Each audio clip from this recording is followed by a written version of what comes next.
11টার শুরুতেই super exclusive breaking নিউজের দিকে নজর রাখতে হচ্ছে। ফের মৃত্যু নিয়ে রাজনীতি, তৃণমূলের এসআইআর নিয়ে মিথ্যাচার, তৃণমূলের ভাঙড়ে সফিউল গাজীর মৃত্যু নিয়ে রাজনীতি, এসআইআর আতঙ্কে আত্মহত্যা সফিকুল গাজীর দাবি করেছিল তৃণমূল। তৃণমূলের দাবি নস্যাৎ পরিবার ও প্রতিবেশীদের এসআইআর আতঙ্কে নয়, পারিবারিক অশান্তির জেরেই আত্মহত্যা। মৃতের পরিবারের সঙ্গে দেখা করতে যান ক্যানিং পূর্বে তৃণমূল বিধায়ক শওকত মোল্লা। শওকতকে ঘিরে বিক্ষোভ দেখায় এলাকাবাসী। শওকত মোল্লা তিনি ঠিক কি বলেছিলেন শোনাই আপনাদের। শফিকুল গাজী বয়স মাত্র 35 বছর। ও এখানে জামাই হিসেবে থাকতো। ওর সেরকম কোনো কাগজপত্র ছিল না, যার ফলে গত দু তিন দিন ধরে ও খুব হতাশাগ্রস্ত ছিল। বাড়ির পরিবাররা এ করলেও তবু সে গলায় দড়ি দিয়ে মারা গেছে।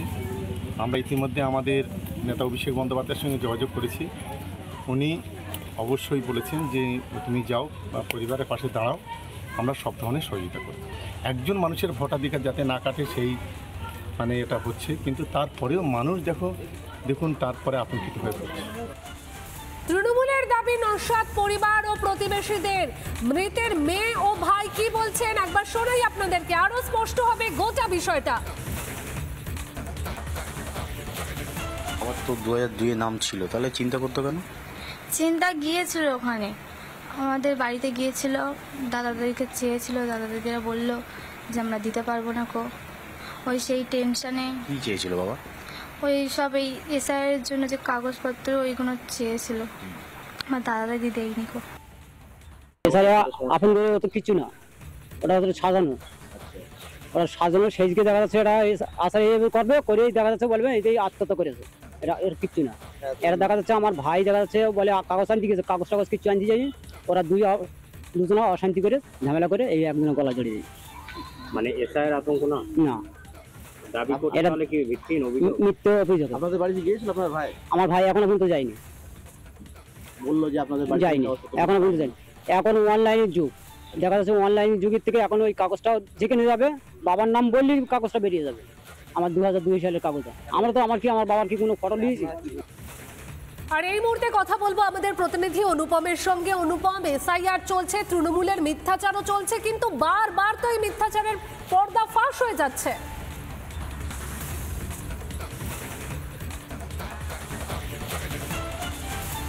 একদমই তাই। দেখো, শওকত মোল্লারা যখন কোনো মৃত্যু নিয়ে রাজনীতি করছে তখন তার পিছনটা একটু ভেবে নেওয়া উচিত ছিল যে ডকুমেন্টস রয়েছে। এখন ডকুমেন্টস কথা বলে। অন্তত এই বক্তব্য এই অঞ্চলের মানুষ, এই গ্রামের মানুষ বলছেন যে শওকত মোল্লা এখানে এসে রাজনীতি করতে এসেছেন, কিন্তু একবার কাগজটা দেখে নিতে পারতেন। যে কাগজে এই শফিউল গাজীর বাবার নাম রয়েছে সেই কাগজ কিন্তু এই মুহূর্তে আমাদের হাতে রয়েছে, আমরা দেখাবো। কিন্তু স্থানীয়রা রয়েছেন, কথা বলবো। বলছি যে এই শফিউলের মৃত্যুর পেছনে কি কারণ? শওকত মোল্লা বলছে তো এসআইআর জন্য মারা গেছে। না, সর্বপ্রথম বলি, শফিউল গাজী যিনি একটা দুর্ঘটনাজনিতভাবে মারা গেছে, ওনার 2025-এ আমাদেরই বুথে ওনার নাম আছে। উনি এখানে থাকে জামাই হিসাবে। ওনার বাড়িটা হলো আপনার হাড়োয়া থানার অন্তর্গত।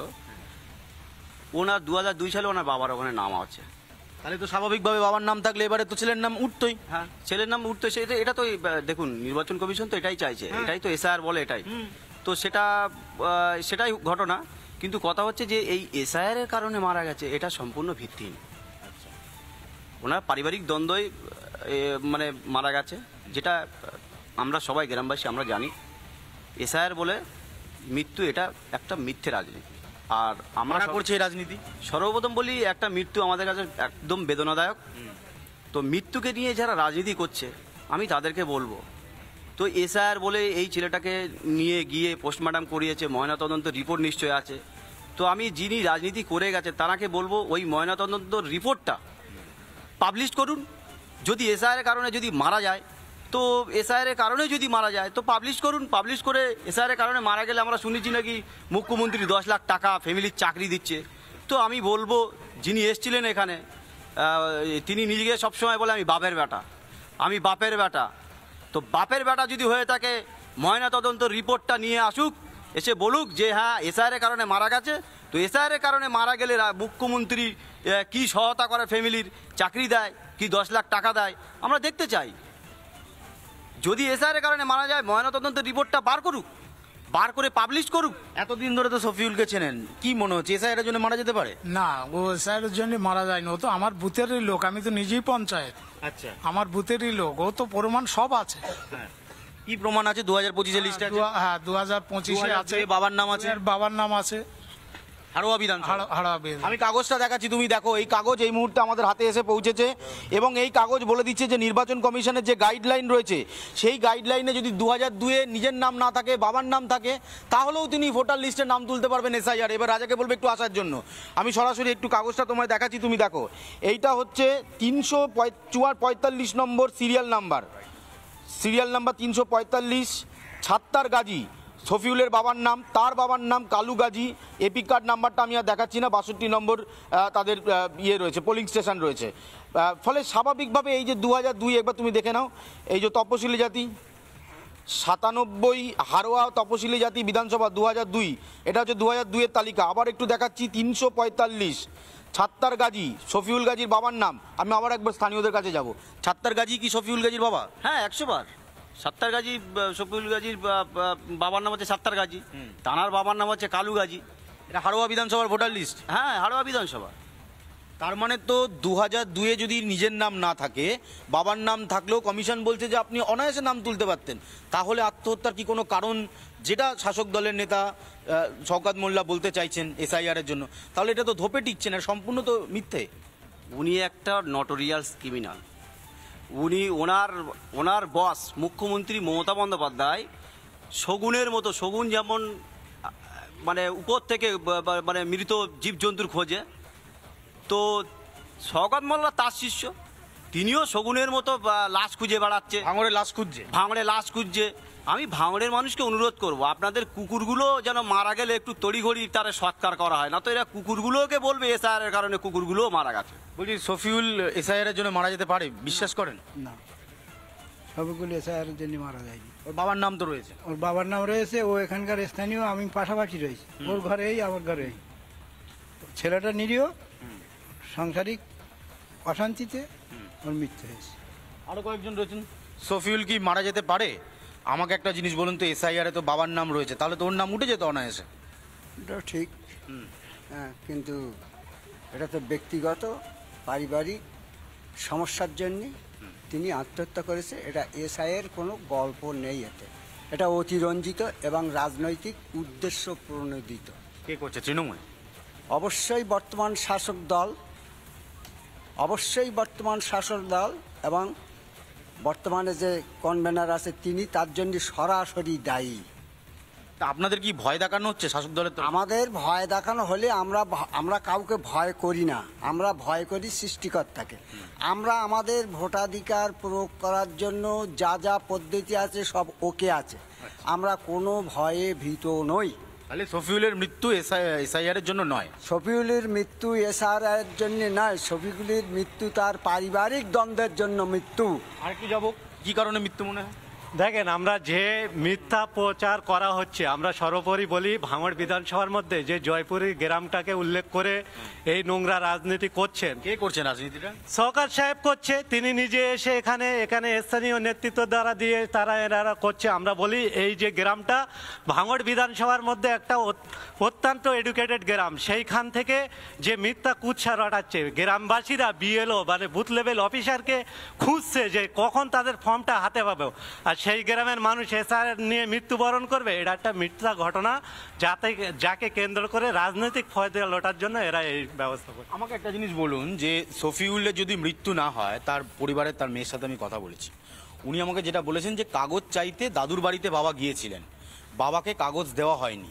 তাহলে দাদুর বাড়ির সাথে বাবার সাথে একটা অনেক দিনের দূরত্ব ছিল। কাগজ যদি সত্যিই শফিউল হাতে পেত তাহলে তো মৃত্যুর কোনো প্রশ্ন নেই, কারণ সেখানে 2002 হাড়োয়া বিধানসভায় যে কাগজ শফিউল খুঁজছিল সেই কাগজ তো আমাদের হাতে রয়েছে, তাহলে তো মৃত্যুর কোনো কারণই হতে পারে না। দেখুন, সর্বপ্রথম বলবো এটাও একটা মানে ভিত্তিহীন অভিযোগ। এখন ইন্টারনেটের যুগ। শফিউল গাজী উনি এখানে ওনার ভোটার কার্ড এখানে করেছে, 2025-এ আমাদের বুথেই নাম আছে। তো তিনি যদি এরকম কোনো সমস্যায়, মানে এর আগে কিন্তু অনেক সমস্যা, অনেক সামাজিক সমস্যায় পড়েছে, উনি আমাদের সঙ্গে শেয়ার করেছে। তো এই ধরনের যদি সমস্যায় শফিউল গাজী পড়তো, তা উনি আমাদেরকে বলতো যে আমার বাবার যে 2002 সালের নামটা বার করে দাও। বাবার নাম বার করে দেয় শফিউল গাজী। ঠিক আছে, আমি আরেকজন রয়েছেন, আমি আরেকবার একটু আপনার কাছে আসবো। এই যে মৃত্যু নিয়ে রাজনীতি ভোটের আগে, এটাকে আপনারা কিভাবে দেখছেন সাধারণ গ্রামবাসী হিসেবে? সাধারণ গ্রামবাসী হিসাবে দেখছি এটা সম্পূর্ণ পরিকল্পিত এবং সবথেকে জঘন্যতম, যার পরিভাষায় কোনো উল্লেখ করা যায় না। মৃত্যু, যে কোনো মৃত্যু দুঃখজনক, কিন্তু মৃত্যুটা সামাজিক পর্যায়ে থাক এবং রাজনৈতিক মৃত্যু রাজনৈতিক পর্যায়ে থাক, এরা গুলিয়ে ফেলছে বর্তমান শাসক দল। এই গুলিয়ে ফেলাটা হচ্ছে সম্পূর্ণ রাজনৈতিক উদ্দেশ্য প্রণোদিত এবং বিরোধী শিবিরকে কুৎসা রটনার সাথে যুক্ত করার জন্য এটা করা হচ্ছে। আপনারা এসআইআর এর সমস্ত কাগজ, সমস্ত নথি, সমস্ত নিয়ম মেনে নাম তুলবেন? নাম তুলব অবশ্যই। আমরা ভারতবাসী হিসাবে ভারতের যে সংবিধান আছে সেই সংবিধানকে মান্যতা দিয়ে যা পরিপূর্ণভাবে তাকে সফল করার জন্য আমরা ব্যস্ত আছি এবং আমরা ব্যতিব্যস্ত হয়ে কোনো কাজ করছি না এসআইয়ের ব্যাপারে, এবং ধীরে সুস্থে এবং একাধিকবার চিন্তা ভাবনা করে আমরা এটা সফলভাবে। 2025 সালে ভোট দিয়েছিল সফিউল? আমাদের মেম্বার এই সুগুচ্ছা ও ভোট দিয়েছে। হ্যাঁ, এক্ষুন জিজ্ঞেস করলাম। এখানকার স্থানীয় ভোটার? স্থানীয় ভোটার। এবার আতঙ্কিত হওয়ার তো কোনো কারণ ছিল না? কোনো কারণ নেই। ওর আতঙ্ক, আমাদের একসঙ্গে সব আমরা ওঠা বসা, আতঙ্কের কোনো ব্যাপার নেই ওর, শুধু পারিবারিক হিসেবে ওর মৃত্যুদণ্ড হয়েছে, মৃত্যুর সাথে ওর লড়াই করছে। শওকত মোল্লা বলছে এটা এসআইআর জন্য। শওকত মোল্লার এখানে তো আসার কোনো কারণ নেই, আমাদের এখানে বিধায়ক আছে তো। শওকত মোল্লা এখানে জীবনে এসছে, সিপিএমের আমলে উনি রাজনীতি করে তাও আসেনি, 15 বছর টিএমসি রয়েছে তাও আসেনি। আজকের এই দুর্নীতি ঘটাবার জন্য এসছে কেন? কে ডেকে নিয়েছে ওকে? সেই সংবাদটা আপনারা জোগাড় করুন দিন। অর্থাৎ বুঝতেই পারছো যে এই শফিউল গাজীর মৃত্যুর তদন্ত করতে যখন আমরা আসি এই অঞ্চলে বা এই জয়পুর গ্রামে, তখন আমাদের হাতে যে তথ্য এসছে তাতে এবং যে কিছু বক্তব্য আমরা তার পরিবারেরও পেয়েছি এবং পাড়া প্রতিবেশী, তার যে পঞ্চায়েত প্রধান এবং তার যারা এলাকার মানুষ রয়েছেন, পরিচিত মানুষ, তারা পর্যন্ত বলছেন আতঙ্কিত হওয়ার কোনো কারণ ছিল না। কারণ 2002 সালে তার বাবার নাম ছিল, সেই নামের তালিকা শফিউল গাজীর হাতে আসলে সেই তালিকা নিয়ে এসআইআর-এর ফর্ম ফিল আপ করলে অনায়াসে তার নাম উঠে যেত। নির্বাচন কমিশনের গাইডলাইন রয়েছে। আমি আবারও, যে তালিকা শফিউল গাজী হাতে পেলেন না শুধুমাত্র পারিবারিক কারণে, সেই তালিকা আমাদের হাতে রয়েছে। আমি আরও একবার রাজাকে বলবো যতটা স্পষ্ট করে দেখানো সম্ভব তুমি দেখাও। এটা তুমি দেখতে পাচ্ছ, আবারও দেখাচ্ছি, 345 নম্বর সিরিয়াল নম্বর। আগে ওপরটা দেখিয়ে নি, 97 হাড়োয়া বিধানসভার এই ভোটার লিস্ট। এই দেখো, দেখতে পাচ্ছ 2002 সাল, এই 2 সালের ক্রমিক নম্বর 345। এই হচ্ছে 345-এ ছাত্তার গাজী, শফিউল গাজীর বাবার নাম, তারপর কালু গাজী তার বাবার নাম। প্রত্যেকের সঙ্গে কথা বললে ওখানে যারা ছিলেন প্রত্যেকেরই একটা দাবি যে এসআইআর নিয়ে কোনো রকম আতঙ্ক ছিল না। 2002-এর ভোটার লিস্টে তার বাবার নাম ছিল, অতএব এসআইআর নিয়ে কোনো আতঙ্ক থাকার কথা নয় এবং একদম তারা স্পষ্ট করছেন যে পারিবারিক অশান্তির জেরেই আত্মহত্যা। ধন্যবাদ অনুপম তোমাকে।